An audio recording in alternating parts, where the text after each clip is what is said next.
પુંસરી અસ્થિ બેંક દ્વારા ગંગાજી હરિદ્વાર ખાતે અસ્થિ વિસર્જન કરવામાં આવ્યું। તલોદ તાલુકાના પુંસરી ખાતે છેલ્લા 17 વર્ષથી કાર્યરત અસ્થિ બેંક 2022થી 2023 સુધી 150 જેટલા મૃતકોના જમા થયેલા અસ્થિનું ગંગાજી હરિદ્વાર ખાતે શાસ્ત્રોક્ત વિધિપૂર્વક વિસર્જન કરવામાં આવ્યું। આ અંગે અસ્થિ બેંકના સંચાલક નરેન્દ્રભાઈ પટેલે જણાવ્યું હતું કે ગત તારીખ 22 એપ્રિલથી 18 મે સુધી એક વર્ષના સમયગાળા દરમિયાન કુલ 150 અસ્થિ એકત્રિત થયા હતા। છેલ્લા 17 વર્ષથી ચાલતા આ કાર્યમાં અત્યાર સુધી કુલ 2850 જેટલા સ્વજનોના મૃતકોના અસ્થિનું ગંગાજી હરિદ્વાર ખાતે શાસ્ત્રોક્ત વિધિ સાથે આવેલા અસ્થિઘાટ ખાતે વિસર્જિત કરવામાં આવ્યું।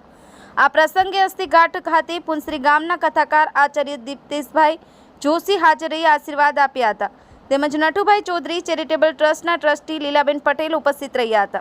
સંવાદદાતા દિલીપ પરમાર, એસડી ન્યૂઝ ગુજરાતી, તલોદ।